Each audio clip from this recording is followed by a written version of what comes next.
alors qu'il allait terminer sa formation théologique à l'Institut des Assemblées de Dieu. Et je l'ai connu par un ami d'enfance qui priait avec lui, Georges, je crois. Et il m'a introduit chez Pasteur Alexis. Et c'est la première personne qui m'a accueilli dans cette partie de la capitale, à savoir ici à Mbinza, Kamunganga. Et je me rappelle, lorsque nous sommes venus prêcher, je suis venu prêcher chez lui, il était juste de l'autre côté. C'est vraiment le premier pasteur que j'ai rencontré de Lausanne. Et il m'a ouvert la porte de son église, il m'a ouvert son cœur, il m'a ouvert sa famille. Et depuis lors, on est amis et frères. Si je peux compter les amis que j'ai dans la commune d'Engaliema ou à Kinshasa, il fait partie de mon premier cercle. Voilà pourquoi Dieu étant fidèle, il lui a donné à prendre la relève. Et Lister est devenu ce qu'il était devenu grâce à son implication. Il m'a trouvé quand j'étais à Kitambo sur Bangala 390. On venait de déménager. Lister, comme on vous l'a appris, on vous l'a dit, nous avons commencé sous un mode ambulatoire, c'est-à-dire que je organisais des formations dans des salons de gens. Quand je suis arrivé à Kinshasa en 1987, j'ai été accueilli dans plusieurs maisons et j'ai réunissé un groupe de 10 ou de 30 personnes. J'ai donné des formations, j'ai fonctionné à Kalemi, j'ai fonctionné à Kananga. J'avais déjà travaillé en Bujimaï, j'ai travaillé un peu à Kamina, j'ai travaillé un peu à Likasi et à Lubumbashi. C'est comme cela que Lister s'est finalement déplacé vers la ville de Kinshasa. Là, nous sommes en 1987 et j'ai travaillé comme ça pendant 2 ans. Et en 1989, j'ai commencé le monde d'une école formelle. Et la première promotion que j'ai eu à avoir était une promotion... Allez, laissez papa, on continue comme ça. La première promotion, disais-je, elle comptait plus de 100 personnes que j'ai réunissées dans mon salon chaque jour entre 12h et 14h. À l'époque, j'habitais la commune de la Gombe. Et de la commune de la Gombe, je suis allé louer mon premier appartement à Bandal. Nous sommes déjà en 1990. Et là, j'ai continué et j'ai sorti la toute première promotion des étudiants de l'école biblique du Réveil. Pourquoi école biblique du Réveil? C'est parce que nous croyons que le véritable réveil, c'est la conséquence de la connaissance et de la mise en pratique de la parole de Dieu. Le réveil, c'est plus que le fait de chanter, de gesticuler, de sauter en esprit ou de danser en esprit. Le réveil n'est qu'un retour à la parole de Dieu qui est le fondamental de notre foi. Et aujourd'hui, nous allons en parler parce qu'il s'agit de parler de la stabilité ministérielle par la connaissance de la doctrine.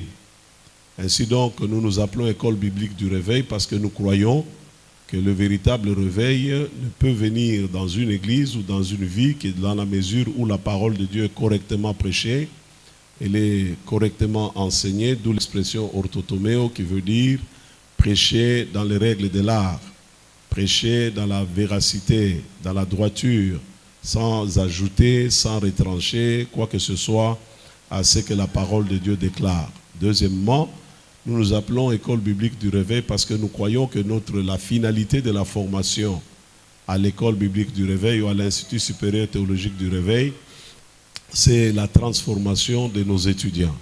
C'est la raison pour laquelle nous avons des cours ou des sujets à conférence tels que les réalités de la nouvelle création, la paternité de Dieu dans la prière, les combats spirituels, les discipolats, parce que nous voulons nous rassurer que ceux qui sont appelés à servir le Seigneur, à être des cadres dans l'Église, nous voulons nous rassurer que ce soit des personnes nées de nouveau, des personnes qui ont une expérience personnelle transformatrice avec Jésus-Christ. C'est très important. Parce que le problème des pharisiens, ils connaissaient beaucoup de la parole, ils connaissaient la loi, ils connaissaient la Torah, mais ils n'avaient pas la vie de Dieu avec eux. Donc à Lister, nous voulons nous rassurer que ceux que nous formons soient vraiment des personnes qui sont nées de nouveau, des personnes qui ont une relation personnelle avec le Seigneur Jésus.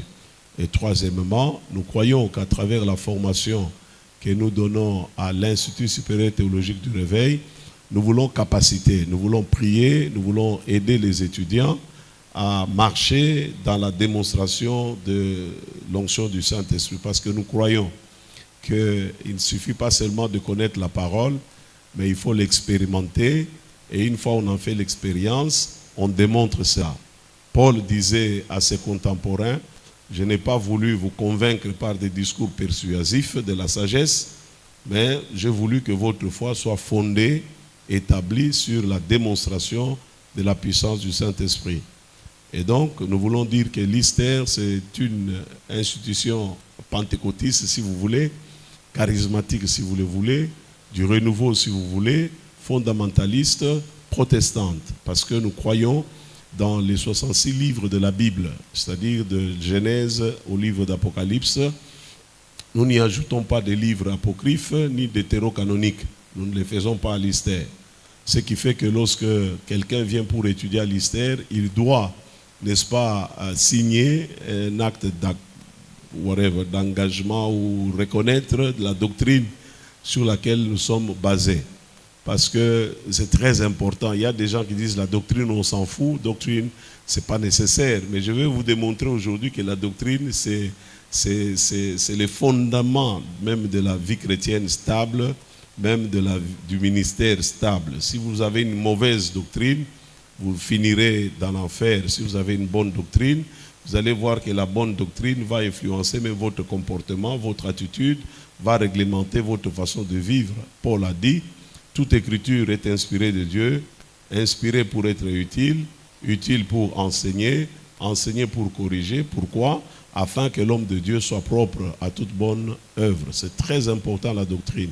Donc on ne peut pas se passer. Ce que je vois aujourd'hui dans la ville de Kinshasa, vous allez voir les anti-trinitaristes, les trinitaristes, les unitaristes, ensemble sur la même chair, en train de soi-disant de faire l'œuvre de Dieu. Ça ne marche pas parce que pour être ensemble, Jésus a dit là où deux ou trois s'accordent, nous devons s'accorder autour de la doctrine. Nous devons nous mettre d'accord par rapport aux fondamentaux, par rapport à ce que nous croyons, parce que ça vaut la peine et c'est très important. Alors donc l'ISTER a évolué de cette façon jusqu'à ce que de l'école biblique du Réveil, nous sommes passés à l'Institut. Pourquoi? C'est des amis, de frères avec qui j'ai travaillé, notamment le docteur Ziani, le pasteur Émile Moulumba, le révérend Alexis Chimanga, le pasteur Romain Kapanda, un ancien prêtre que j'ai amené à Christ et que j'ai formé à l'ISTER et qui est devenu, il était même devenu mon secrétaire académique et puis enseignant à l'ISTER, le révérend Odon qui vient de nous quitter. Donc toutes ces personnes-là m'ont dit, écoutez, puisque, en fait, les enseignements que nous donnons à l'ISTER sont de niveau de graduat, des cycles universitaires. Et c'est la raison pour laquelle, si vraiment vous avez suivi normalement votre cursus à l'ISTER, vous ne souffrirez d'aucun complexe devant n'importe qui. Même celui, les étudiants de l'UPC, vous les dépassez. Vous n'avez qu'à voir, je sais de quoi je parle, je suis dans l'enseignement, ça fait plusieurs années. Vous prenez les autres instituts, ISTEC, USEKIN ici, votre niveau est supérieur par rapport à leur niveau. Et je parle en toute modestie.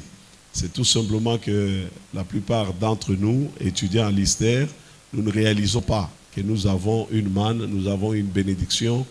Et étudier normalement, régulièrement à l'ISTER vous positionne, vous met vraiment très haut sur le domaine purement théologique. Ça, vous devez le savoir. Et c'est pour cela, à l'ISTER, nous insistons sur tout ce que vous faites, les VAM, les TP, les ceci et de cela.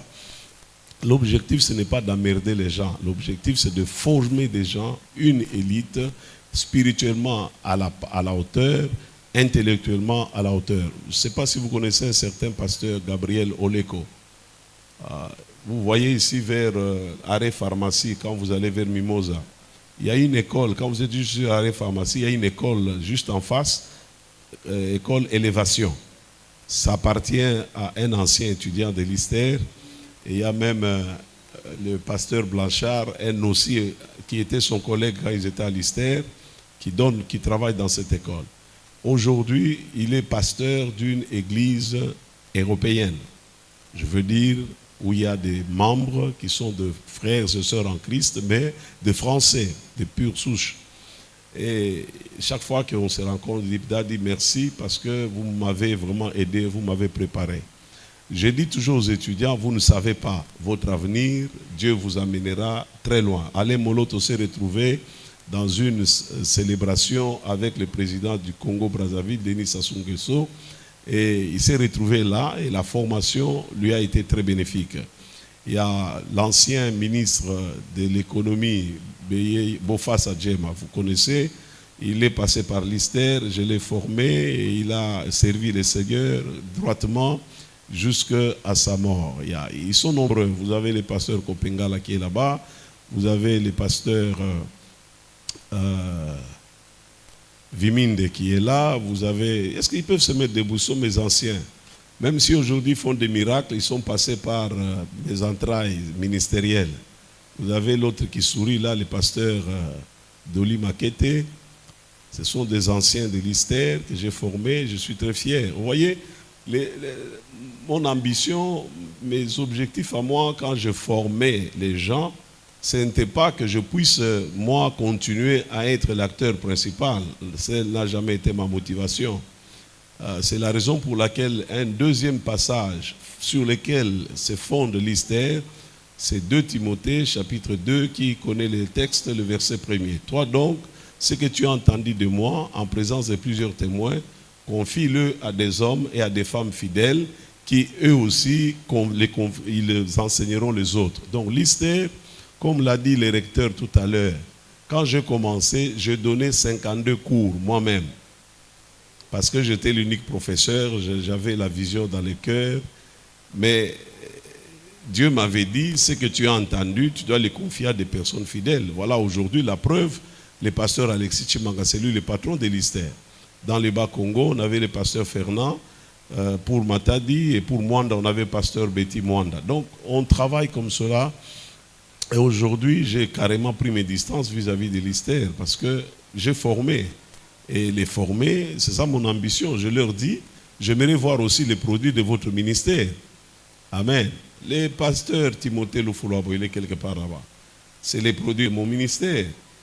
Donc j'ai formé toutes ces personnes et je suis fier de les voir œuvrer, de les voir exercer et impacter. Le pasteur Philippe qui est en train de filmer là, c'est un de mes anciens étudiants, la pasteur, comment encore tu t'appelles, Ngombe, hein? Ngoma, pasteur Ngoma.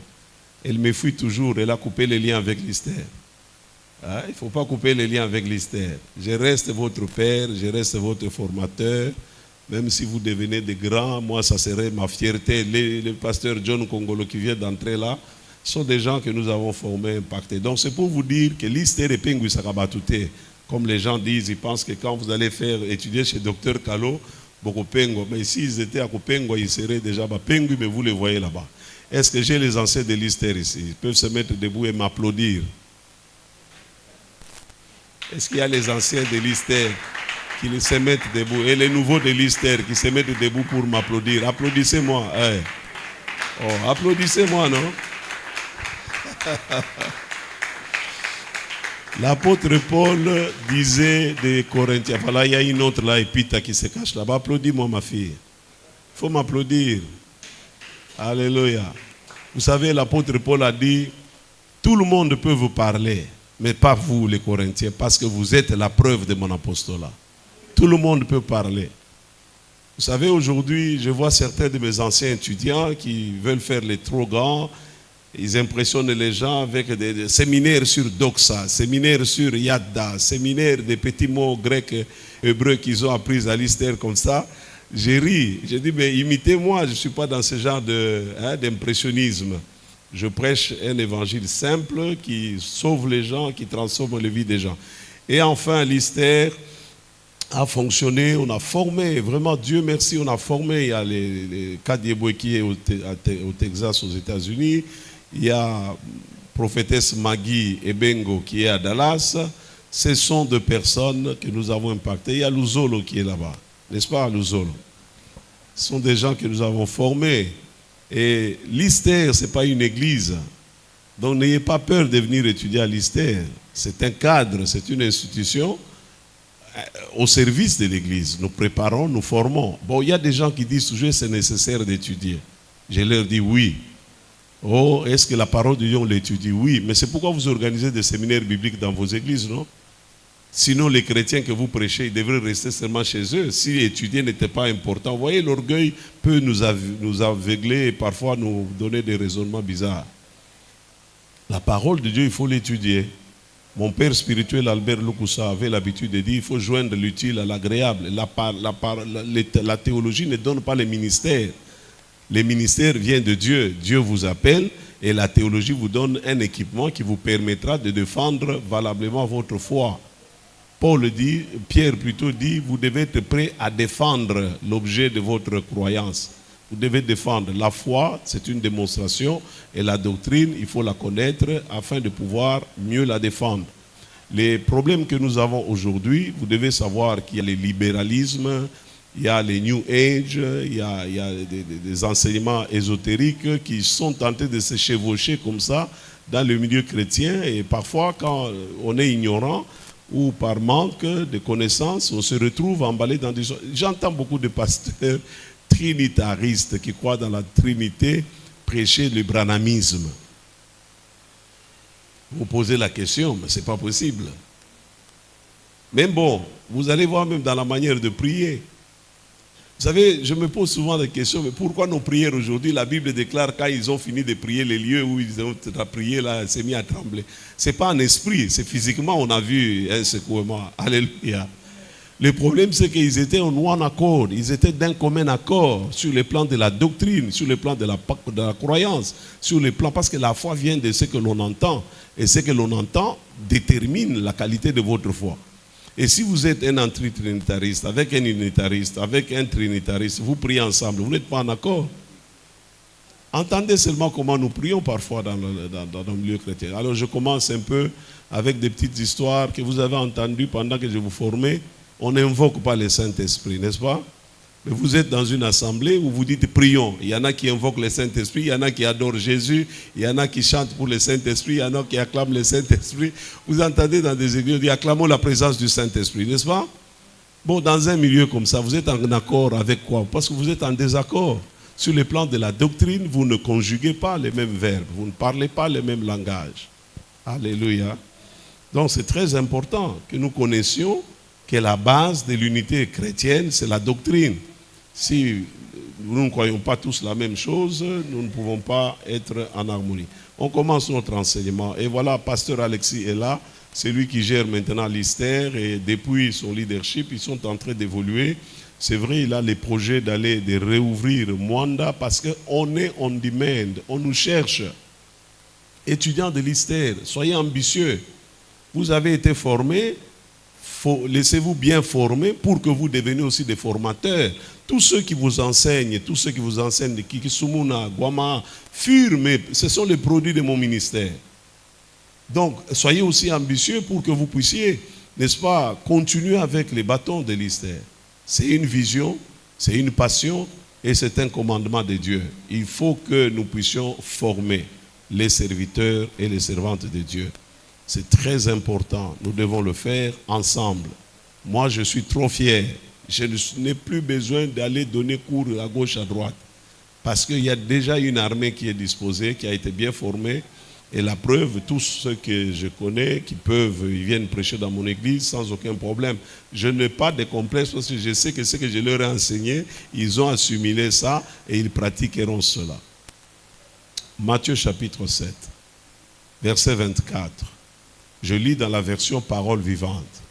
Et vous savez, en matière de traduction ou de version de la Bible, vous avez les traductions à équivalence dynamique, vous avez des traductions à équivalence formelle, vous avez des traductions, donc ça dépend, et c'est très important. L'un des principes dans l'interprétation de la Bible, c'est de vous assurer de la fiabilité du texte. C'est est-ce que le texte que vous lisez, il est réellement fiable? Est-ce que c'est exactement tel que c'était écrit dans la Bible, disons dans la langue originale? Alors, je préfère prendre une version dynamique Et cette version, c'est la version parole vivante. Elle explicite bien le sens du texte original. Voilà pourquoi je m'y réfère. Tout comme on peut se référer à une autre version un peu libre que vous appelez français courant. Il y a certains textes qui sont fiables, qui sont bien interprétés. Alors, revenons à Matthieu 7, 24. Jésus dit, « C'est pourquoi celui qui entend ce que je viens de vous dire, c'est la parole, c'est la doctrine. » Je vais expliquer c'est quoi la doctrine. Jésus dit, « Celui qui entend ce que je viens de vous dire et qui agit en conséquence ressemble à un homme intelligent, à un homme sensé qui a bâti sa maison sur un soubassement rocheux, sur un fondement sûr. » C'est très important. Il faut entendre, il faut avoir la doctrine, il faut avoir les logia, les paroles de Dieu. Et quand vous agissez en conformité avec ces paroles de Dieu, Jésus dit, vous êtes une personne sensée, vous êtes une personne intelligente, vous êtes une personne prudente, parce que vous avez bâti, notez bien, il s'agit de bâtir votre maison, votre ministère, votre vie sur un soubassement rocheux. Qu'il pleuve à verse, que le fleuve déborde, que la tempête souffle avec violence et que tous ces éléments se déchaînent contre cette maison, elle reste debout. Nous parlons de la stabilité ministérielle. Le ministère sera stable. L'Église sera stable. Le peuple de Dieu sera stable. Or, on ne peut parler de l'Église sans parler de la vie chrétienne. La vie chrétienne découle ou est tributaire du fondement, de la base sur laquelle elle est bâtie. Il dit qu'il pleuve à verse, que le fleuve déborde, que la tempête souffle avec violence et que tous ces éléments, ça fait 44 ans que je suis chrétien, que je sers Dieu. Il y a les vagues, les tempêtes de tous les ismes, de tous les ismes, ça n'a pas ébranlé d'un iota ma foi. Je continue à croire que Jésus est le Seigneur et le Sauveur du monde.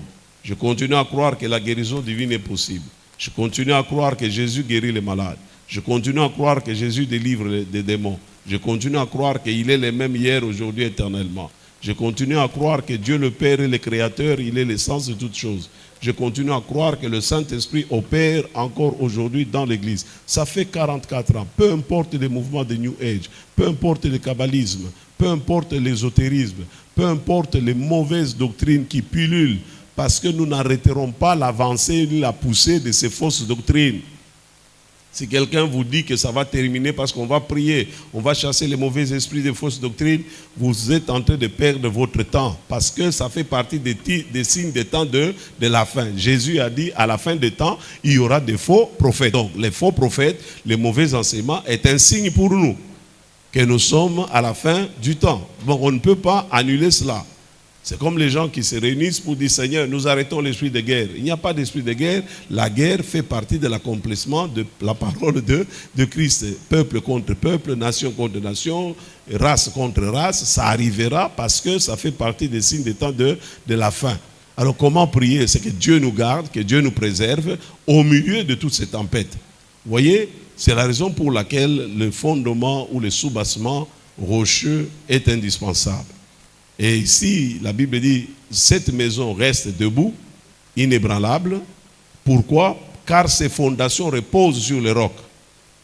Sur quoi bâtissez-vous votre ministère? Sur quoi bâtissez-vous votre appel? Sur quoi bâtissez-vous votre vie chrétienne? Si c'est sur la parole de Dieu, si c'est sur la sainte doctrine, alors vous serez inamovible. Vous serez invincible. Par contre, dit Jésus, celui qui aura écouté mes paroles, vous voyez, mes paroles, c'est la doctrine. Parce que la doctrine, c'est l'ensemble ou la somme des enseignements par rapport à une opinion ou à une pensée sur la personne de Christ, sur la personne de Dieu le Père, sur la personne du Saint-Esprit, sur l'Église en tant qu'institution, en tant qu'organisme vivant. Vous voyez, parfois, je me dis, mais pourquoi nous chrétiens, on dit, oui, le christianisme n'est pas une religion. Mais le christianisme, c'est quoi alors? C'est une religion parce que dans une religion, nous avons un culte, nous avons un ordre, nous avons une liturgie. Le christianisme est une religion, mais une religion basée sur une relation. C'est ce qui fait la différence. C'est une religion. Le christianisme, c'est une religion parce que notre vie est bâtie autour des fondamentaux, des croyances. Nous croyons en Dieu le Père, nous croyons en Dieu le Fils, nous croyons en Dieu le Saint-Esprit, nous croyons en l'unité de l'Église, nous croyons dans sa résurrection, nous croyons dans son retour. C'est ça les fondamentaux de la doctrine, n'est-ce pas? Donc nous devons nous mettre d'accord par rapport à ces choses. Et Jésus dit au verset 26, par contre, celui qui aura écouté mes paroles, sans faire ce que je dis, ressemble à un homme assez fou pour construire sa maison sur les sables. Lorsque vous n'avez pas, c'est grave, vous savez, lorsque Jésus a interpellé ou confronté ses disciples en leur posant une question directe en disant, qui dites-vous ou que dit le monde de moi? Docteur Sonny Mukwenze, qui connaît Docteur Sonny Mukwenze de la restauration? Nous sommes allés faire une campagne d'évangélisation avec Pasteur Chibambe, à Malonda, Sévère, Pascal, là-bas, dans les fonds, là. Et nous sommes allés louer un groupe électrogène au Campus pour Christ. Le frère Baudouin nous a dit, avant de l'allumer, il faut mettre l'huile. Nous, on a oublié de mettre l'huile, on arrive sur le terrain, on allume. Les groupes s'allument, ils s'arrêtent. On dit, Satan sort. Il ne faut pas être ignorant de certaines choses, c'est grave. Bien, Paul dit, lors de mon départ pour Macédoine, j'étais encouragé, il rappelle Timothée, n'est-ce pas? J'étais encouragé à demeurer encore quelque temps à Éphèse. Pourquoi? Pour avertir certains de ne pas introduire dans leur enseignement des nouveautés. Ça, c'est une nouvelle révélation. C'est une nouvelle dimension. C'est personnel, c'est un réma. Ça détruit beaucoup de frères avec qui nous, on a commencé dans la marche chrétienne ici, parce qu'ils étaient devenus des rhumatologues. Ils recevaient des logias. Et maintenant, là, c'est l'esprit me dit maintenant, je vois dans mon esprit, je me suis en train d'aller dans ta chambre à coucher, à gauche, je vois un lit, et puis à droite, d'une manière générale, dans toutes les chambres, le lit est toujours à droite.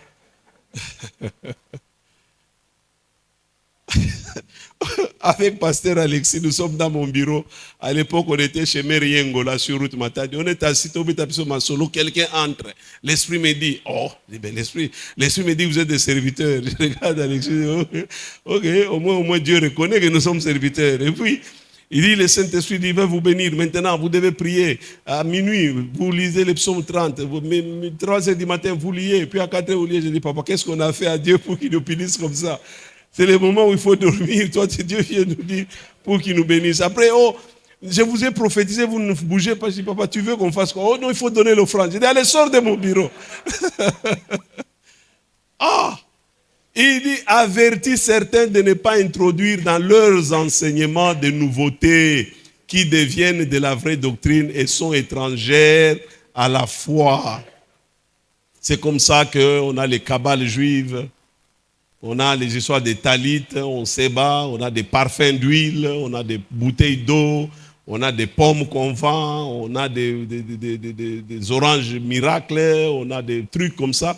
Il dit, avertis ces gens-là, parce que la saine doctrine, la pureté de l'enseignement détermine la nature de la vie chrétienne de ceux qui vous suivent. Ça détermine. Il dit qu'ils ne se mettent pas à étudier des récits forgés de toutes pièces. Il y a un monsieur là, il est déjà mort, je ne sais pas comment il s'appelle. Dédé Kassai.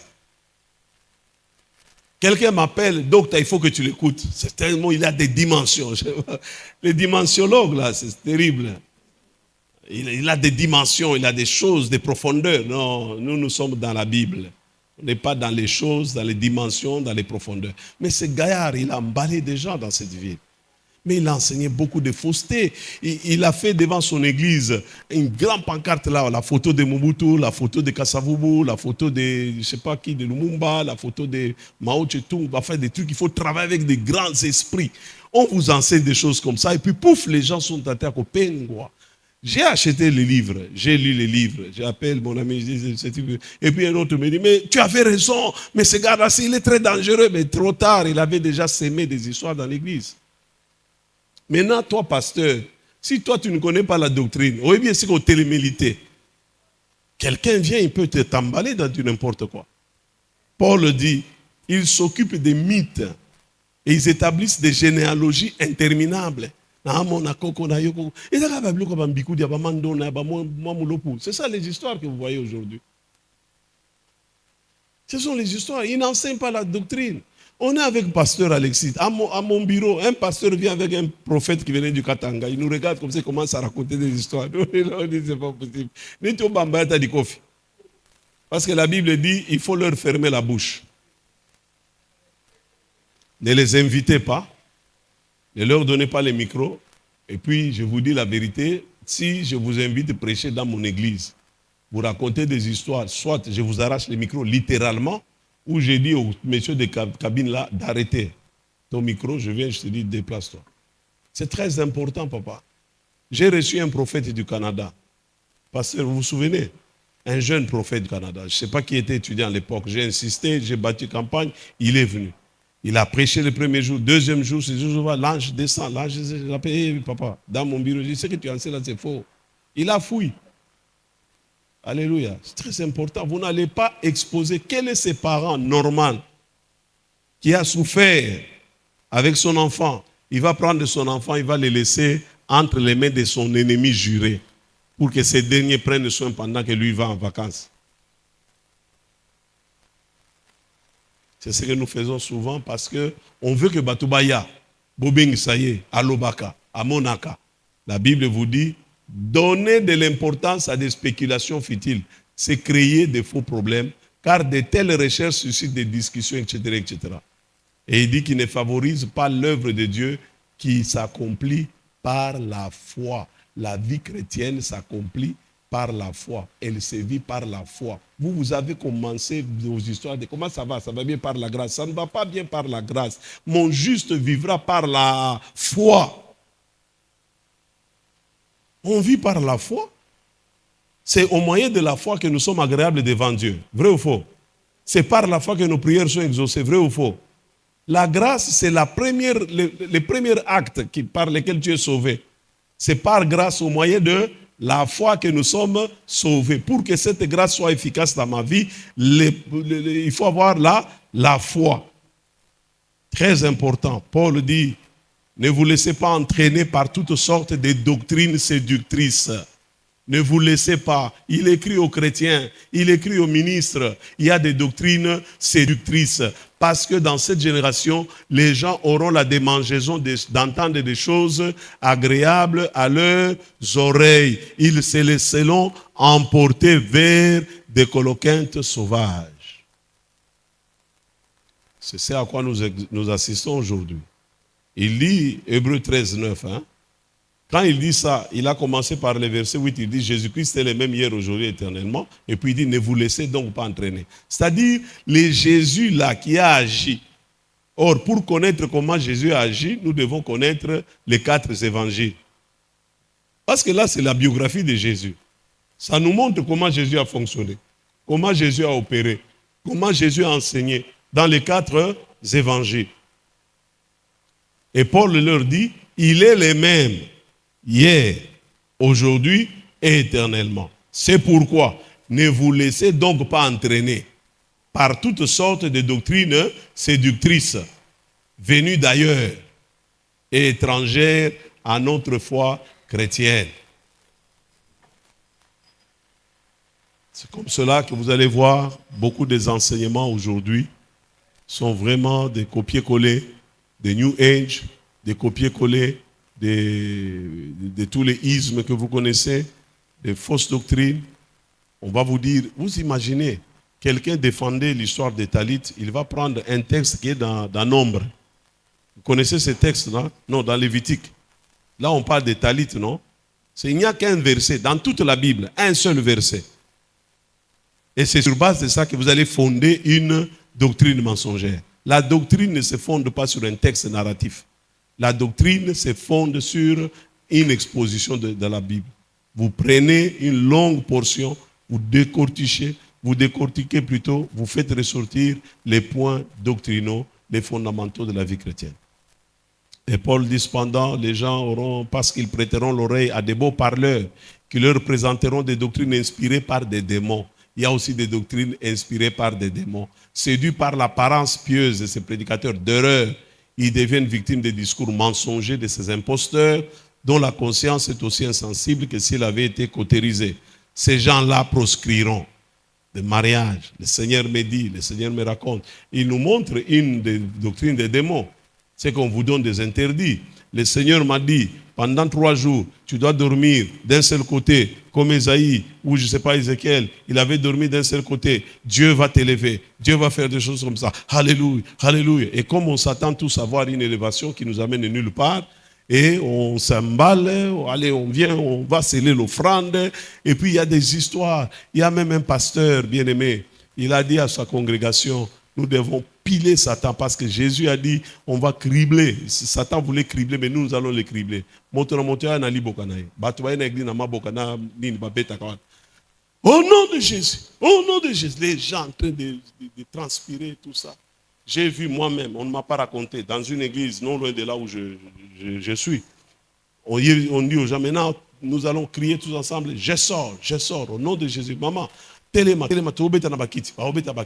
je sors. Maintenant, moi, vous savez, je suis à côté de Balembong, de mon bureau, je regarde, mais vas-y sortir,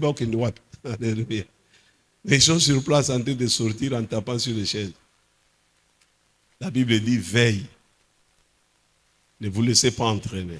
Même si nous sommes 2, nous avons déjà répondu les critères pour que Jésus soit au milieu de nous. Là où 2, 3 c'est déjà un bonus.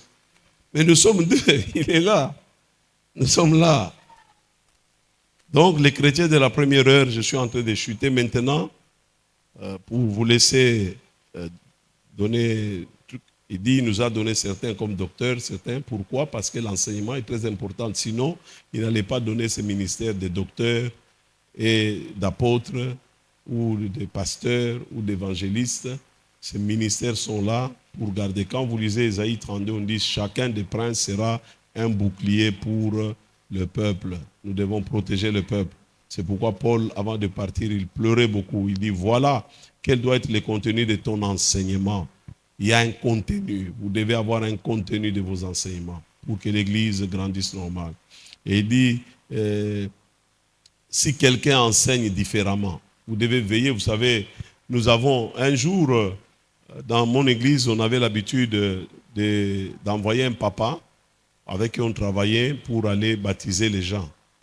Alors, le jour où mon fils propre, biologique et spirituel devait être baptisé, un bon papa, je l'ai accompagné parce que pour moi c'est un sujet de joie, etc. etc.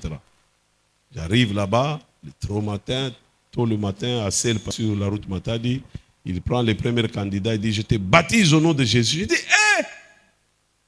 tous les jours que nous l'envoyons baptiser les gens, il leur donnait un faux baptême.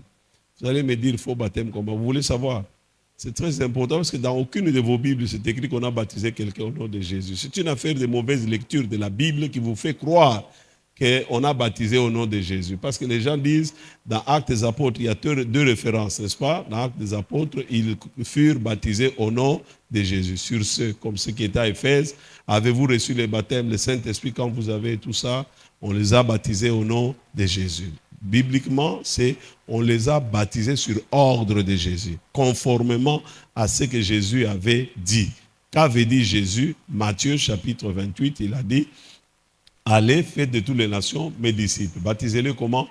Au nom du Père, du Fils et du Saint-Esprit. Deuxième raison, vous devez savoir, parce que les gens disent, non. Ça, c'est ce que Jésus a dit. Quand le jour de la Pentecôte est arrivé, le Saint-Esprit, il a maintenant interprété ce que Jésus avait dit. J'ai dit, ok, wait a minute. Mais vous ne savez pas, vous pensez que le livre de Matthieu a été écrit avant le livre des Actes des Apôtres. Ce qui est faux.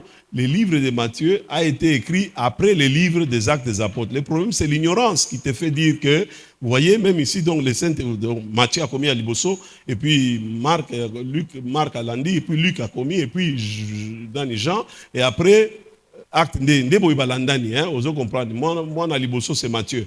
Non, moi, na Liboso, ils ont des Actes des Apôtres. Matthieu, c'est moi, Nansuka. Donc, si c'était une correction, Matthieu qui, en dehors de toi et moi, lui, il était présent dans la chambre haute, non? Lui, il était là. Donc, il a entendu que le Saint-Esprit a corrigé. Donc, c'est une erreur pour Matthieu d'écrire que Jésus a dit, baptisez-les au nom du Père, du Fils et du Saint-Esprit. Vous voyez, donc, le problème, c'est qu'il y a des choses dans la Bible que vous ne maîtrisez pas, vous interprétez mal. Et quand vous interprétez mal, vous allez donner au peuple une mauvaise fondation. Ils n'auront pas une bonne base. Ainsi, leur vie devient flicky. Ça devient une vie donc déséquilibrée. Ils deviennent ballottés à tout vent des doctrines. Je me fais bien comprendre.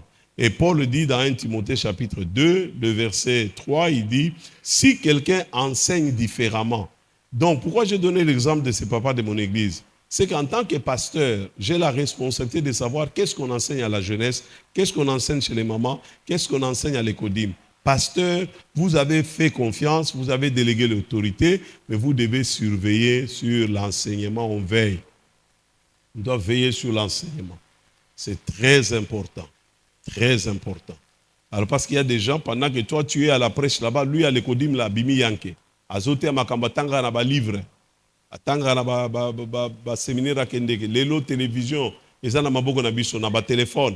Mate ayoka ki pa ya muntu moko ba nani les grands destructeurs de Buka Bikeko. Ndeng mate ayoka yepe azome mango na cellule na yo. Vous comprenez? Yo yebité. Et jour moko monika église pelimo monte. Vous devez veiller. Voilà. Paul dit, voilà quel doit être le contenu de l'enseignement. Vous devez connaître qu'est-ce que les gens enseignent. C'est pourquoi Paul a dit, ce que tu as entendu de moi, prêche-le aux autres pour qu'eux aussi prêchent. C'est restrictif, n'est-ce pas, Papa Viminde? Il restreint. Timothée avait le Saint-Esprit ou non? Vous voyez, d'une manière générale, l'une des choses, je n'ai... il faut que je dise, vous voyez les combats spirituels de Maman Olang. Elle était ma diaconesse, moi j'étais son pasteur. Moi, j'ai enseigné à Papa Olangi comment prêcher l'évangile, comment interpréter la Bible, moi. Et si vous allez dans les annales de leur première conférence sur le combat spirituel au parc de Bouek, jardin botanique, l'orateur, c'était moi. Les Josué, les autres qui sont là, je les ai baptisés. C'est moi qui les ai baptisés. J'ai travaillé avec eux pendant 3 ans. Alors, lorsqu'ils ont commencé à un des trois à Matongé là-bas, c'est lui qu'on appelait pasteur adoration. C'était moi. J'allais là-bas, j'enseignais et tout ça.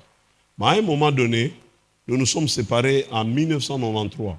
Lorsque j'ai vu que la ligne qu'il prenait n'était plus conforme. C'est comme ça que je me suis désolidarisé d'eux. Donc, il faut connaître le contenu de l'enseignement. Si quelqu'un s'écarte des saines paroles, de la saine doctrine, de notre Seigneur Jésus et de la doctrine qui conduit à une vie vraiment. Vous voyez, la doctrine conduit à une vie. La doctrine conduit à un comportement. C'est pourquoi les pasteurs ne doivent pas négliger la doctrine. Avant de baptiser quelqu'un, avant de donner une charge à l'église à quelqu'un, enseigne-lui la doctrine. C'est très important. Il dit, il s'écarte des saines paroles de notre Seigneur, de la doctrine qui conduit à une vie vraiment conforme à la volonté de Dieu. On dit, si quelqu'un fait ça, c'est un homme aveuglé. C'est un homme aveuglé, etc., etc. Jean dit, si quelqu'un va plus loin et ne demeure pas dans la doctrine, n'est-ce pas? Ne lui dites pas bon. Est-ce que vous croyez en ça? Si quelqu'un va au-delà, ne reste pas dans la saine doctrine, la Bible dit, ne lui dites pas. Comment vous réagissez? Donc, chaque ministre a cette responsabilité. J'arrête là. S'il y a des questions, vous pouvez me les poser. Merci encore une fois de plus au recteur Alexis, à son équipe qui m'ont permis de parler aujourd'hui. Que Dieu bénisse chacun de vous. Amen. Parce que j'ai une question à poser par rapport à l'enseignement d'aujourd'hui. Vous avez dit que la loi nous rend inciviques. Alors, je me suis posé des questions sur les 10 commandements de Moïse, parce qu'il y a des lois jusqu'à présent là, nous respectons, par exemple, prendre la femme d'autrui, tout ça de ce type. Et si ces lois nous rendent inciviques, je n'ai pas compris, je suis un peu troublé en disant que la loi nous rend inciviques. Ça, c'est la première question. La deuxième question, c'est par rapport à la prophétie. Comment reconnaître la meilleure prophétie? Parce que c'est un vent, un fléau qui secoue maintenant le monde entier. Je me souviens encore, avant les élections, il y avait une réunion là de pasteurs que vous avez invité. Il y a un homme de Dieu qui est passé devant la chaire, il n'y aura pas les élections. Vous vous souvenez? Alors, après quelques temps, on s'est rendu compte qu'il y avait réellement des élections. Et c'est un homme que je respecte beaucoup. Hein? Vraiment, je ne sais pas s'il est rentré encore pour dire aux enfants de Dieu tout ça. C'est ça ma question. Ok.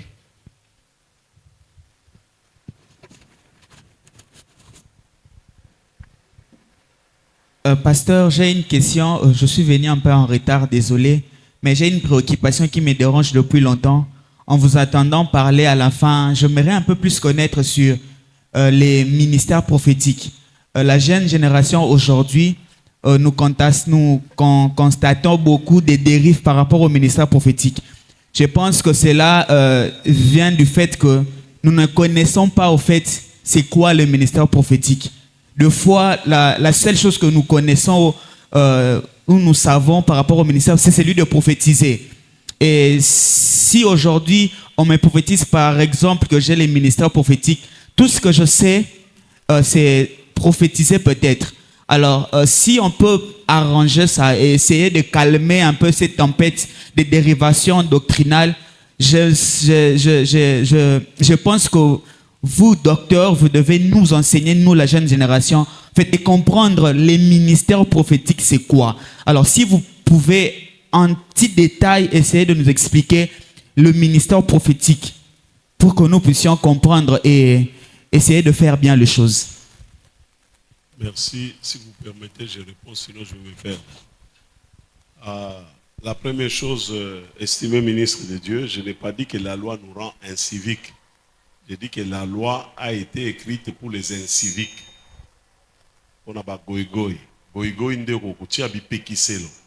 Lorsque quelqu'un est indiscipliné, vous allez maintenant mettre des règles pour qu'il soit dit discipliné. La loi a été donnée, mais nous sommes chrétiens, nous ne sommes plus demandés de vivre sous la loi, nous vivons par la loi de l'esprit.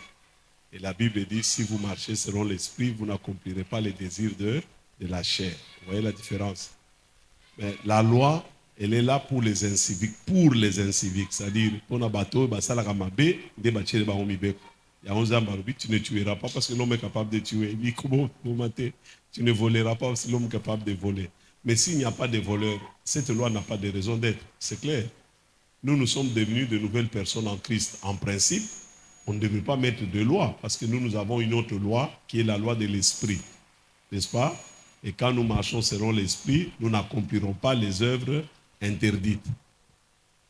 C'est bien clair? Vous avez bien suivi tous la réponse? Donc il ne faut pas dire que le docteur a dit que la loi c'est pour nous rend. Non, non, la loi ne rend pas. Elle est là parce que nous sommes inciviques. Même en droit, on dit la loi, les faits précèdent le loi. C'est parce que les gens se comportent mal qu'on dit, mais pour qu'on arrête ça, on dit, voilà, si tu sors à 6 heures, on t'arrête. C'est bien clair? Maintenant, pour les... Bon, là, demandez au recteur d'organiser une conférence sur les prophétiques, les prophétismes. Nous étions partis avec cette conférence à Mwanda, non à Boma. Et il y a quelqu'un qui a dit, moi je suis une victime prophétique. Parce qu'il a entendu ma prophétie à Marc Nyoska, comme le frère a dit, quelqu'un a dit qu'il n'y aura pas des élections. Mais il y a eu les élections. Lui-même est allé aussi voter. Notre collègue a dit que Dieu lui a dit qu'il sera président de la République. Il a dit, bon, Matabogita, Kadima va prononcer Galas comme président. Bon, il ne l'est pas. Si c'était dans l'Ancien Testament, nous devions les lapider. Maintenant, si vous lapidez, il y a les droits de l'homme.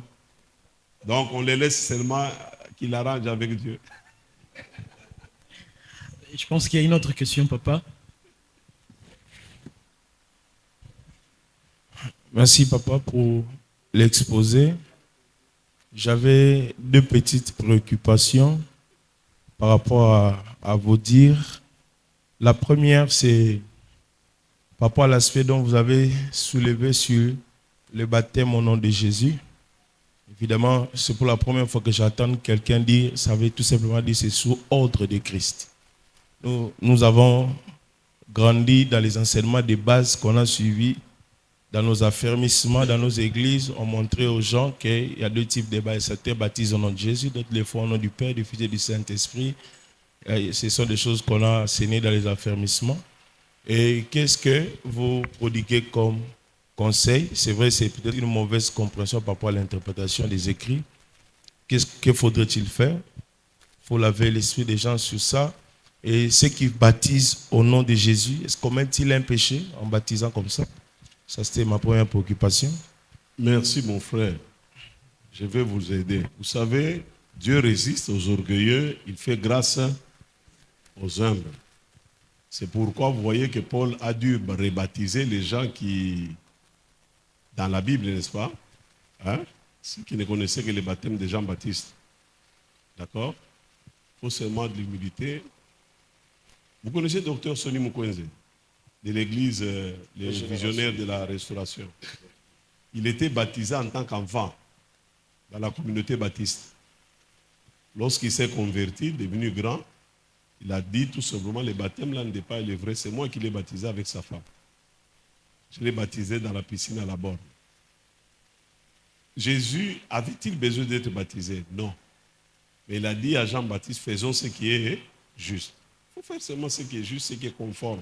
Quand on dit faire ce qui est juste, c'est faire ce qui est conforme, ce qui est accepté, ce qui est biblique. C'est vrai, lors de nos affirmations, la plupart, reconnaissons-le, certains d'entre nous, nous avons eu des pères spirituels qui étaient limités dans la connaissance des Saintes Écritures. Alors, nous n'allons pas leur en vouloir, ils ont agi selon la lumière qu'ils avaient à l'époque. Mais maintenant que nous avons la connaissance, faisons ce qui est juste. C'est ça que je fais bien comprendre. Oui. Faire ce qui est juste, c'est faire baptiser au nom du Père, du Fils et du Saint-Esprit. Vous allez vous remouiller pour la deuxième fois, ça ne dérange personne. Non, le problème, ce n'est pas ça. C'est-à-dire, moi, je fais partie de la communauté des Assemblées de Dieu. Nous optons le baptême au nom du Père, du Fils et du Saint-Esprit. L'aspect autre que vous avez évoqué au nom de Jésus, on en parlait que ça se passe sous d'autres cieux, mais comme aussi une formule non incorrecte. Donc, c'est-à-dire que c'est pas mal pour eux. Or, c'est seulement question de dire sous ordre de Christ. Donc, ce n'est pas une autre formule de baptême. Donc, c'est un peu dans ce sens-là. Non, non, on ne peut pas baptiser quelqu'un, François Kalonji, je te baptise au nom de Jésus. Ce n'est pas biblique. Évidemment, il y a ceux-là qui le font. Parce que vous devez comprendre, mais ce n'est pas parce que la majorité le font que c'est vrai. Il y a des gens, avant de commencer la prière, ils invoquent le feu. Vous savez qu'il y en a de nombreux, non? Oui. Surtout ça vient des Nigériens. Faya, faya, faya, faya. Ils invoquent le feu. Ce n'est pas biblique. Vous voyez? C'est pourquoi nous devons faire ce qui est écrit. Quand ce n'est pas écrit, rejetons ça. C'est tellement simple. On rejette. Évidemment. La deuxième préoccupation était celle-ci. Vous avez évoqué, en parlant sur les alliances, vous avez parlé des autels, alors que nous croyons à une nouvelle alliance à laquelle nous tous nous sommes attachés. À vous attendre parler, je voulais un peu avoir un éclaircissement. Donc, c'est quoi le problème? Les alliances, comme les autels, comme vous venez de le dire dans l'Ancien Testament, on en parle. Je reprends encore que nous avons grandi dans l'enfance, on nous a dit des alliances adamiques, alliances de Dieu avec Abraham, on nous a enseigné ça. Et est-ce que le problème, c'est la manière d'enseigner qu'il faut prendre l'attention sur ça pour en parler à l'éclairage de la nouvelle alliance, ou l'enseignement sur les alliances et les autels ne doit inexister? C'était ça l'éclaircissement que je voulais avoir à propos. D'abord, dans l'Ancien Testament, il n'y a aucun enseignement sur la destruction des autels. Aucun. Aucun. Même pas sur les autels. Mais est-ce que dans l'Ancien Testament, les gens priaient où? Ils priaient devant les autels. Je parle ici de l'enseignement de destruction des autels. Je ne sais pas, vous comprenez. Parce que même les Juifs, Abraham, quand il est arrivé dans la terre promise, il a bâti un autel. C'était un lieu de rencontre, un lieu d'adoration, un lieu de ceci et de cela. Mais Abraham n'est pas allé commencer à prier contre les autels de ceci, contre les autels de cela. C'est ce qui est mauvais, qui est enseigné aujourd'hui, qui n'a rien à voir avec la Bible. Parce que la délivrance n'est pas liée à l'autel X ou à l'autel Y. Or, qu'est-ce qui arrive? Derrière les enseignements des autels, on manipule les gens. Et on fait dire à la Bible des faussetés, des choses qui ne sont pas bibliquement vraies. C'est bien clair. Or, une fausse doctrine ne peut pas produire une vie chrétienne normale. Pour avoir une vie chrétienne, il faut vivre la Bible. Et Paul va nous aider. Il va dire, de toutes les façons, tout ce qui s'est passé dans l'Ancien Testament était l'ombre. La réalité étant en Christ. Alors, je continue à suivre l'ombre ou je suis la réalité? Vous voyez un peu? Lorsqu'on vous a enseigné alliance abrahamique, alliance adamique, alliance, ça c'est dans l'enseignement pour une meilleure mémorisation de l'enseignement. On sait que l'alliance avec Adam et Ève, c'était l'alliance de gouverner la terre. L'alliance abrahamique, allez, ceci, l'alliance. Mais vous voyez, nous n'avons rien à voir avec toutes ces alliances-là. Mais pour enseigner, on peut schématiser pour que tu vas comprendre. Mais nous, chrétiens, ouais. Non, si vous parlez de l'alliance adamique, c'est l'alliance avec le péché. Dieu a dit, tu ne mangeras pas, tu seras ceci. Mais là, quand vous parlez, écoutez tous ces gens qui enseignent les enseignements sur les alliances. C'est la manipulation, c'est déformer les gens, des choses qui n'ont rien à voir. C'est là que nous disons, nous chrétiens, nous sommes unis à Dieu que par la nouvelle alliance. Et la Bible elle-même dit que l'ancienne alliance est caduque. En droit, lorsque caduque, la caducité, il y a un avocat ici. Il est où mon étudiant là? Je suis là. La caducité, donc ça n'a plus aucune valeur. On ne peut plus même revenir à ça. Donc c'est déjà... La Bible dit que tout ce de l'ancienne alliance est caduque. Alors comment vous allez ressusciter ce que Dieu lui-même a rejeté? Comment ça? Je crois qu'il y a un aspect très important. Je crois qu'on peut enseigner sur les alliances, tel le docteur Kalo l'a dit, mais il y a un problème aujourd'hui. Le problème que nous avons aujourd'hui, c'est qu'il y a des gens qui utilisent l'enseignement sur les alliances pour avoir les membres de l'Église. Vous voyez, par exemple, lorsqu'on vous dit que vous devez être en alliance avec votre leader. C'est-à-dire quoi? Moi, j'ai même suivi un pasteur qui a invité un prophète qui est venu, qui a dit à l'église, vous devez être en alliance avec votre pasteur. Alors, qu'est-ce que vous allez faire? Il dit, quand vous êtes en alliance avec votre pasteur, toutes les paroles qu'il prononcera sur vous vont faire quoi? Vont s'accomplir. Donc, vous serez bénis, beaucoup de choses, là, il a raconté. Et chaque membre venait, et le monsieur prenait l'offrande, et il devait s'asseoir sur la chaise du pasteur. Vous comprenez? C'est-à-dire, quand on en parle, c'est pour essayer de ne pas tomber dans ce genre d'enseignement. Les alliances ont existé dans l'Ancien Testament, mais nous, aujourd'hui, nous dépendons d'une seule alliance de notre Seigneur Jésus-Christ qui a versé le sang. La nouvelle alliance, c'est ce qui nous concerne. L'homme de Dieu, on ne peut pas entrer en alliance avec lui. C'est impossible. Comment? Vous comprenez un peu? Donc, il y a ces choses. Je ne sais pas si vous suivez les enseignements sur les alliances, n'est-ce pas? Parce que vous allez comprendre qu'il y a beaucoup d'abus dans ce sens-là. C'est comme ça qu'on a parlé qu'on peut enseigner l'alliance avec Abraham pour avoir une idée, mais nous sommes liés par la nouvelle alliance. Donc voilà un peu ce que je voulais vraiment apporter. Et les gens aiment, parce que vous voyez, c'est ça le problème, c'est que les gens aiment de tels enseignements. Et dans cette église-là, quand chacun venait s'asseoir, il dit, bon, pour Nanga ici, n'a pas molami, pour n'a pas s'offrande, n'a pas d'alliance, n'a pasteur. Et la cabale juive utilise de tels enseignements parce que ce sont eux d'abord qui ont commencé dans le sens que quand vous êtes avec le pasteur, il peut vous sacrifier facilement. C'est une stratégie. Oui, il peut facilement vous sacrifier. Voilà un peu ce que je voulais dire. Merci. Nous prenons une dernière question de deux bien-aimés ici. L'air avance. Prenons d'abord la sœur. Merci, docteur, pour l'enseignement. Ça nous édifie et ça nous fait grandir aussi. Ma question, c'est aussi par rapport aux hôtels, aux destructions des hôtels, s'il vous plaît, docteur. Là, je prends l'exemple, par exemple, de Gédéon. Quand Dieu l'a appelé, l'Éternel dit à Gédéon de renverser l'autel de Baal qu'appartenait son père et le pied sacré. Si aujourd'hui on pourrait parler ou édifier le peuple de Dieu par rapport à ces contextes de Gédéon, est-ce qu'on ne peut pas parler de destruction des autels du genre que nos ancêtres ont fait, par exemple, nanani nanana, lié aux anciennes pratiques que nos ancêtres ont fait, et puis nous, on on le met dans les contextes actuels pour dire qu'on doit détruire les hôtels de Baal. Donc c'est un peu ça. Est-ce que là, on pourrait me faire comprendre? Vous pouvez me faire comprendre pour que Naïba, comment m'assumer quand je parlerai de cette histoire, par exemple? Merci, maman. C'est détruire les hôtels de nos ancêtres, c'est ça, non? Hein? Est-ce que vous connaissez votre premier ancêtre? C'est Adam et Ève.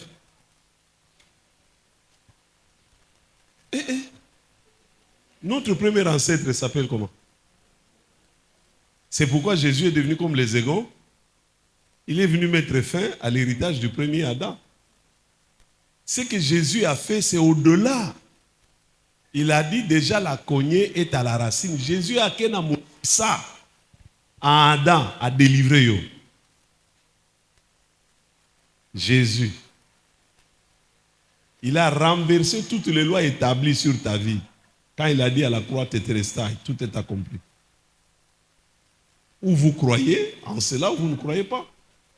La Bible dit, ce n'est pas au prix du sang des boucs, ni de l'or, ni de l'argent, que vous avez été délivrés de la vaine manière que vous aviez hérité. Mais c'est par le sang de... Est-ce que le sang a déjà coulé? Est-ce que le sang a déjà coulé? Est-ce que le sang a déjà coulé? Vous hésitez, vous ne croyez pas.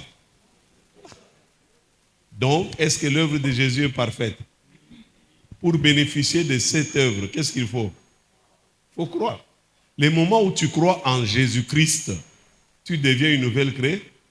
Les choses anciennes sont passées. Justement, ces enseignements-là bafouent l'œuvre de Jésus à la croix. C'est ça la vérité. Il faut maintenant, même ce que papa Alexis a dit, quelqu'un a fait Simon, le rôle de famille, papa Nangai, n'a pas une alliance, Makamunanganyo se dit. Bana oyo boti. Pour venir à Bangwe bon, il ne faut pas foutre un bon. Jésus dit, vous aussi mauvais que vous êtes, vous savez donner de bonnes choses à vos enfants. À combien plus forte raison Dieu ne donnera-t-il pas du bien à ses enfants qui crient à lui? Quand nous avons cru en Jésus, ça fait 44 ans. Moi, j'étais magicien. Ma mère était Mbikoudi. J'ai accepté Jésus, on m'a délivré. Le même jour où j'ai accepté Jésus, jusqu'à aujourd'hui. Il n'y a aucune réclamation de ma vie. De toute façon, si quelqu'un réclame, je sais où l'envoyer. Je l'envoie à la croix parce que Jésus a tout pris. Moi, je n'ai plus rien. Afuta nyongo nangai. Asilisa bapasi nangai. Tenanini. Si vous le croyez, vivez victorieusement, maman. Qu'est-ce que vous avez à m'amener? Et puis, vous savez, Paul dit, je prierai en esprit, je prierai aussi avec mon intelligence. Réfléchissons. Prenez Gédéon là. Lui, il connaissait l'hôtel de son père, non? Est-ce que vous connaissez l'hôtel de votre père?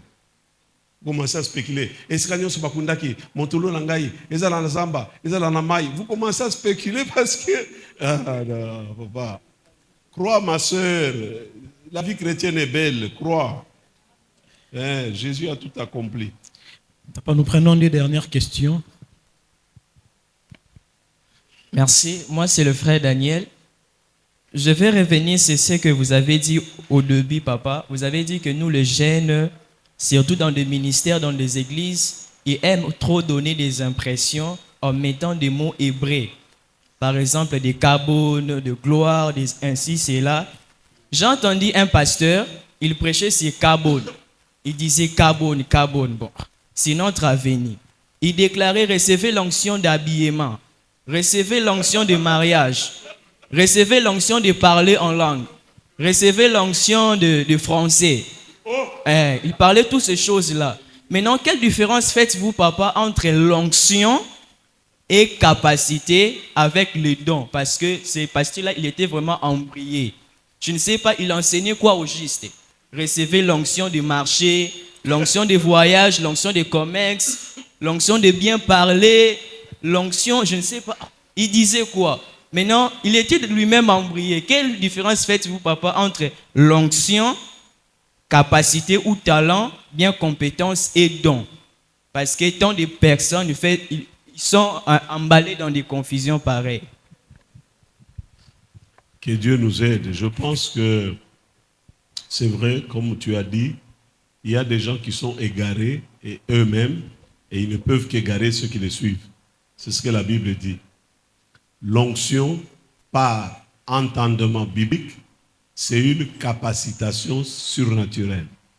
Dieu qui te rend capable de faire ce que, humainement parlant, tu es incapable de faire. L'onction, c'est les dons du Saint-Esprit. Parfois, la confusion quand on parle, recevez l'onction, recevez l'onction. C'est-à-dire, vous êtes capacité, Dieu vous rend capable d'accomplir ce que, humainement parlant, physiquement parlant, vous êtes incapable d'accomplir. Vous avez bien compris. Dieu peut vous rendre capable de parler dans un bon français que vous ne connaissez pas. Parce que Dieu veut faire atteindre un message à quelqu'un qui comprend bien français. Toi, tu parles lingala. Dieu te donne cette capacité. Vous comprenez? Dieu peut te donner la capacité de discerner les esprits. C'est ce que vous appelez les dons de discernement. Dieu peut te rendre capable d'interpréter un message en langue. Dieu peut te rendre capable de prophétiser, de parler. Donc, c'est l'onction. C'est juste un même mot utilisé interchangeablement. Onction, capacité. Il y a aussi des talents naturels, des talents innés. Mais Dieu peut donner à quelqu'un un talent qui n'est pas inné, mais pour accomplir une mission. Il donne la sagesse, il donne l'intelligence, il donne ceci et cela. Mais vous devez savoir que les drames dans nos milieux chrétiens, c'est qu'il y a beaucoup d'analphabètes. Des personnes non instruites. C'est-à-dire qu'ils ne connaissent pas la Bible. Je ne parle pas, il ne fera pas le français, il a un diplôme à l'IBISTA, mais l'intelligence pour comprendre la Bible, il ne l'a pas. Et Pierre a dit, ce sont ces gens qui tordent l'essence des Écritures pour leur propre ruine. Donc c'est pour ça que nous devons connaître, nous devons apprendre, nous devons étudier, nous devons méditer pour ne pas être dans ces confusions-là. Et vous allez voir les gens comme de mauvais enseignements de Kabbale, ils utilisent les anges. Quand vous voyez quelqu'un dit, votre pasteur dit, je vois maintenant l'ange qui me dit ceci. Branham utilisait beaucoup l'ange. Il avait un ange qui lui donnait des instructions. Or nous marchons non pas selon les anges, mais selon l'esprit, conformément à la parole de Dieu. Voilà un peu, en bref, ce que je peux dire. Que Dieu nous aide. Aimons la parole de Dieu, lisons-la, méditons-la. La parole de Dieu est facile à comprendre, même si tu n'as pas fait la théologie. Si tu pries comme le Saint-Esprit est celui qui a inspiré la Bible, là, tu ne peux pas interpréter mal la Bible. Papa, nous prenons la dernière question. Merci beaucoup, docteur, pour votre exposé. J'ai deux petites questions et ça dérange en fait tout mon être. Parce que ça fait pratiquement un moment, j'ai constaté une chose. J'ai constaté dans la ville de Kinshasa, à l'église de la RDC et un peu partout, ce phénomène de double ministère. Où vous voyez un homme de Dieu qui est à la fois pasteur et à la fois docteur. Il est à la fois prophète, il est à la fois apôtre. Où vous voyez un homme de Dieu, il était d'abord pasteur et après un moment, donc pas un moment, après des années dans le ministère, il dit qu'il n'est plus pasteur, il est désormais apôtre. Je me pose maintenant la question, est-ce que ce que cet homme de Dieu-là a fait pendant des années, le ministère qu'il a exercé pendant des années, est-il passé en vain?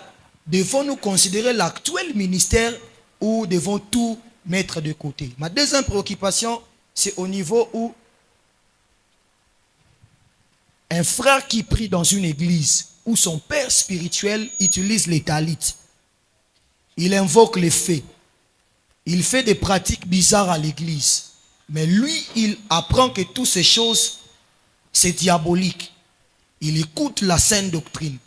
Et maintenant, Ésaïe chapitre 2, Ésaïe 8, 30 et 20 qui dit, à la loi et au témoignage, si on ne parle pas ainsi, le peuple ne verra pas la lumière, l'aurore.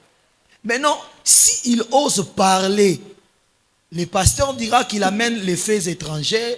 Lui, il a déjà posé les fondements. On ne peut pas amener d'autres enseignements, d'autres doctrines. Maintenant, ces frères-là, qu'est-ce qu'il doit faire face à son père spirituel qu'il a engendré dans la foi? Merci. Face à votre père spirituel, voilà ce que vous devez faire. Vous devez le respecter, vous devez l'honorer, et vous devez toujours avoir de la considération, sauf que vous avez des points de vue divergents. Soit vous restez sous ses pieds, ou vous allez ailleurs. Donc, ne lui manquez pas de respect, ne lui manquez pas de considération. Tu comprends? Parce que même en famille, on peut avoir une divergence avec papa. Papa dit c'est là, toi tu dis c'est là. Bon, vous n'allez pas chasser votre papa parce qu'il a dit là ou là. Un enfant bien éduqué, vous vous retirez. Et les jours où vous trouvez une opportunité de réfléchir avec papa. Parce que dans une confrontation comme ça des idées ou des opinions, c'est les attitudes qui déterminent votre attitude. Et si tu veux lui montrer que lui, il est nul, il est zéro, il est quoi? Tu vois, tu touches à son ego. Nous sommes humains. Vous voyez, Paul dit, nous portons cette puissance dans des vases d'argile. Il y a la fragilité de la nature humaine et tout ça. Il ne faut pas croire que parce qu'il est père spirituel ou il est au moins, il reste un humain.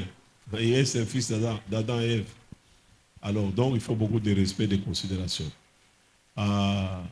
S'il faut corriger, vous le ferez bien, mais s'il ne vous donne pas l'autorisation, vous ne le faites pas, vous allez ailleurs pour être en paix, et tout en ayant l'attitude de respect. J'insiste beaucoup sur ça. Quelqu'un me dit, non, je sens que papa, il me bloque dans les ministères. D'ailleurs, j'ai vu en vision que je suis comme une chèvre qu'on a liée dans les temples. Qu'est-ce que vous dites? J'ai dit, moi, je n'ai pas vu cette vision, donc je ne dis rien. Il voulait avoir un prétexte pour dire, docteur Kalo avait interprété la vision. C'est clair.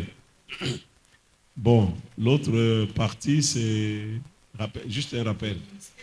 Oui, les changements de ministère ou double ministère, comme vous dites, où ça dépend. Papa, recteur, organisez les conférences sur les 5 ministères, ça va nous aider. Mais d'une manière brève, je ne suis pas expert, j'essaie de réfléchir avec vous. Soit, au départ, la personne ne le savait pas, mais s'est retrouvée emballée. Comme il fit à un moment donné, tout le monde au Congo était évangéliste international.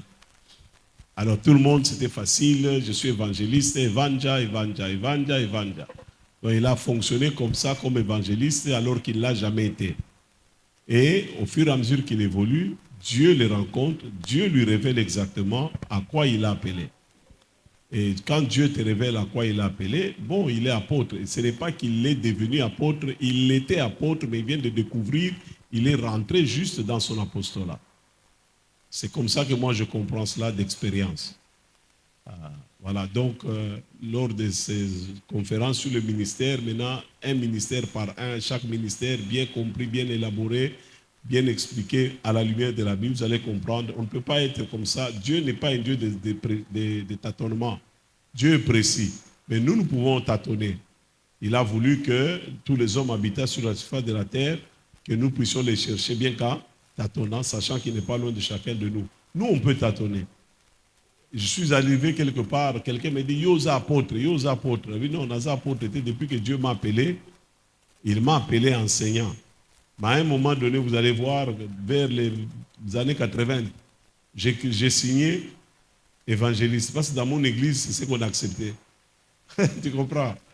Dans l'église pentecôtiste, on accepte que les pasteurs et l'évangéliste.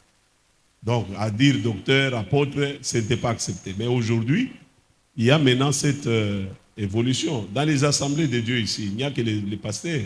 Les dalos, là, ça vient de commencer. Non, avant, il n'y avait pas des apôtres, on a accepté officiellement comme ça. Mais aujourd'hui, les choses évoluent. Dieu révèle ses différents ministères. C'est question de reconnaître seulement. Nous acclamons le Seigneur. Gloire au Seigneur pour toutes ces merveilleuses réponses que nous avons enregistrées.